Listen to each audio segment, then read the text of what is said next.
नमस्कार। मैं भगवान परशुराम कॉलेज ऑफ एजुकेशन नारा पानीपत से गीता जंगड़ा आप सभी का स्वागत करती हूँ। आज हम लोगों के बीच में एक बहुत ही स्पेशलाइज्ड साइकेट्रिक आई हैं डॉक्टर सुमन बहमनी जी। मैम आपका बहुत वेलकम है हम लोगों के कॉलेज में and it's a privilege to be with you ma'am. तो मैम कुछ क्वेश्चंस हैं जैसे हम आपसे पूछना चाहते हैं। वैसे आपका सेशन बहुत ही अच्छा रहा, बहुत ही इंसाइटफुल आपका सेशन था। Thank you so much. Okay ma'am, जैसे आप एज अ साइकेट्रिक है तो आपका मेजर एरिया कौन सा है जहां पर आप जिस एरिया को ज्यादा कवर करती हैं? हाँ, थोड़ा सा हम पहले यहाँ समझेंगे कि दो डायमेंशंस होते हैं साइकोलॉजिकल टर्म्स में, या हम कहें मनोवैज्ञानिक मतलब एरियाज में ट्रीटमेंट के। एक होता है with the help of medicine, या और एक होता है with the help of counselling और थेरेपीज। मेरा जो स्पेशलाइज एरिया है वो काउंसलिंग और थेरेपीज को लेकर है, जिसमें कि हम लोगों की काउंसलिंग और थेरेपीज करते हैं, जिससे उनकी कुछ अगर हम कहें कि मनोदशा, इट मीन्स कि हम्म। किसी सिचुएशन, ट्रॉमा या किसी इवेंट या एपिसोड की वजह से जो एक नेगेटिव क्रिएट हो जाता है थॉट, उनका एक पर्सनालिटी बन जाती है।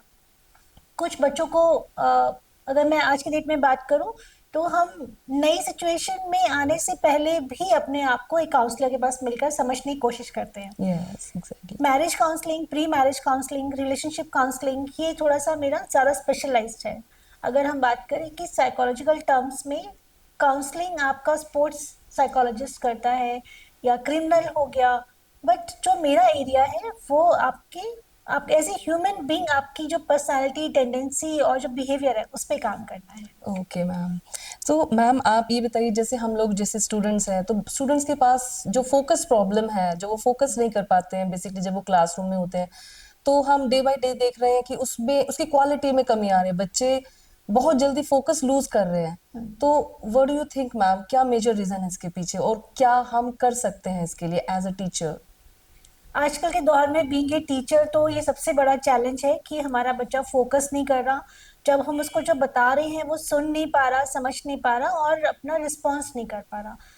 हमें नॉर्मली लगता है कि इस एज में बच्चों को सिर्फ पढ़ाई के अलावा क्या ही प्रॉब्लम होगा ना। लेकिन आज जितना अवेयर हो चुका है हमारा बच्चा सोशल मीडिया के थ्रू, अपने पीयर प्रेशर के थ्रू, या हम कहें कि वो अपनी पर्सनालिटी, अपने बिहेवियर को लेकर भी चैलेंज में है, तो उसके पास पढ़ने के अलावा मुझे लगता है कि और 200 रीजंस और हो गए या हैं।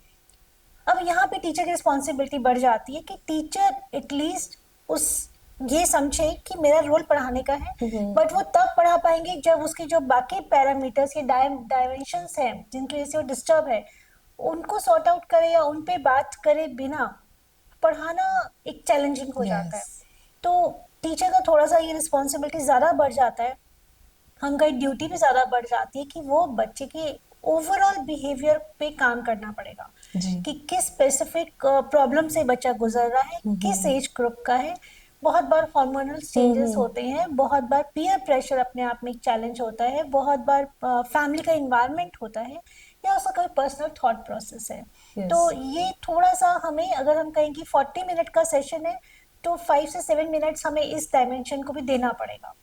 Yes ma'am, this is really important. मुझे भी लगता है कि communication some time it's a key to increase the focus. Exactly. Yes ma'am. And ma'am, जैसे आज आपका सेशन रहा यहाँ पर, आपने कॉलेज को देखा, तो आप अपना ओवरऑल एक्सपीरियंस बताइए, कैसा आपको लगा यहाँ पर आकर? आज बहुत ही बेहतरीन एक्सपीरियंस था बच्चों के साथ, टीचर्स के साथ। सभी लोग एक समा बांधे हुए थे कि वो अपने उनके विचारों से कनेक्ट कर पा रही थी।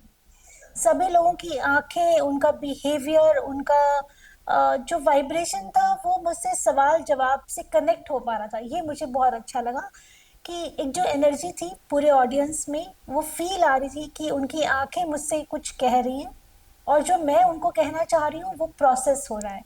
ये बहुत पॉजिटिव था। और अगर मैं कहूँ कि बहुत ही सूदिंग, इतना ग्रीनरी में, और आपने एक जो इसका डिजाइनिंग है, एक कई बार होता है कि इंफ्रास्ट्रक्चर का डिजाइनिंग भी आपको सपोर्ट करता है, यस मैम। पॉजिटिव वाइब्रेशन लेकर आता है। जो मैनेजमेंट के लोग हैं वो उनको कैसे बांध के कहीं या जोड़ कर, है ना, ओवरऑल उनकी ग्रोथ का हिस्सा हो जाते हैं। यस तो मैम। जैसे कहा जाता है कि घर हमारा पहला स्कूल है, बट जो स्कूल से हम सीखते हैं वो एक लाइफ टाइम एक्सपीरियंस है, वो यस मैम। फाउंडेशन है। तो वो यहाँ देखने को मिला कि टीचर्स और मैनेजमेंट और प्रिंसिपल सर बहुत मेहनत इस चीज़ पे करते हैं कि उनका स्ट्रॉन्ग फाउंडेशन बने जिससे ग्रिप बहुत अच्छी रहे लाइफ पे।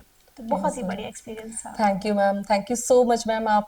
It was an honor for us. Thank you, ma'am. Thank you so much. Thank you so much.